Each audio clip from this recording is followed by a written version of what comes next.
சவுக்கு சங்கர் தன்னை ஒரு நடுநிலையாளராக இவன் தான் தமிழ்நாட்டையே புரட்டி போட வந்த பெரிய புரட்சிகரமான புலி போல புலனாய்வு புலி போல காட்டிக்கொள்கிற சவுக்கு சங்கர் நாம் தமிழர் கட்சி வந்து ஒரு டிசைடிங் ஃபேக்டர் கிடையாது. விஜய்க்கோ இல்லை எடப்பாடி பழனிசாமிக்கோ இவர் வந்து காம்படிட்டராக கருத முடியாது, அவர் வந்து எதிர்ப்பாக கருத முடியாது.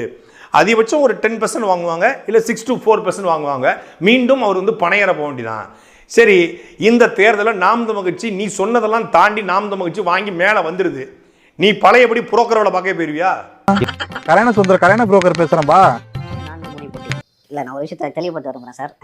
நாம் தமிழர் கட்சியிலேருந்து நிறைய பேர் வந்து அடுத்து சரி என்ன சொல்கிறாங்கன்னா, விஜய் வந்து ப்ரூவ் பண்ணால் ஓகே எங்கள் வாக்கு சதவீதம் குறைஞ்சா பரவாயில்ல. விஜய் இன்னும் ப்ரூவ் பண்ணல, எங்கள் வாக்கு சதவீதம் குறையில. அந்த எலெக்ஷன் அப்புறம் நீங்கள் என்னென்ன பேசுங்க? இப்போ வந்து நீங்கள் பேசல நான் இல்லை, தமிழ்நாட்டில் இருக்குது 4 முனை போட்டி தான். அது வந்து எடப்பாடி பழனிசாமி, ஸ்டாலின், சீமான், விஜய் இப்படி தான் இருக்கும். நீங்கள் எலெக்ஷனுக்கு அப்புறம் வந்து எங்கள் வாக்கு சதவீதம் குறையுது இல்லை கூடுது, நீங்கள் அப்போ பேசுங்க, அப்போ ஏற்றுக்கிறோம். நீங்கள் இப்போ பேசுகிறத ஏற்றுக்க முடியாது.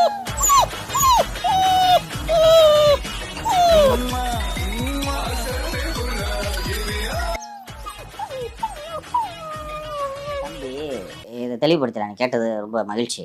தேர்தலில் சீட்டாக கன்வெர்ட் பண்ணுறதுக்கு ஒரு கேண்டிடேட்டுக்கு அல்லது கட்சிக்கு எத்தனை சதவீதம் வேண்டும் தமிழ்நாட்டில்? எனக்கு தெரிஞ்சு மினிமம் 35 மேலே. 35 கரெக்ட் நம்பர் 35 மினிமம். ரைட்டா?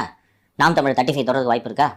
அமைப்பு வந்து ஒரு மூன்றாவது வலுவான சக்தியாக வளர்ந்து கொண்டு தாக்குதல் உள்ளிட்ட இதர விஷயங்கள் கொஞ்சம் மைனர் லெவல்ல அவங்களோட மார்ஜினை ஓட்டு பர்சன்டேஜ் இன்க்ரீஸ் பண்ணி இந்த பிழைப்பு பிழைக்கிறதுக்கு நீங்க பிச்சை எடுக்கலாம்.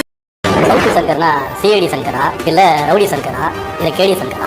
நீ என்ன அவ்வளோ பெரிய அப்பாட்டாகிறா இல்ல அவ்வளோ பெரிய அப்பாட்டாகிறான்னு கேக்குறேன். சவுக்கு சங்கர், அது நான் சவுக்கு சங்கர். இதுக்கு சவுக்கு நான் எதுக்கு பயன்படுத்துவாங்க? இப்படி தெருப்படிக்குது வேற எதனா இருப்பாரு, நான் கொஞ்சம் கூட நினைச்சு பார்க்கல.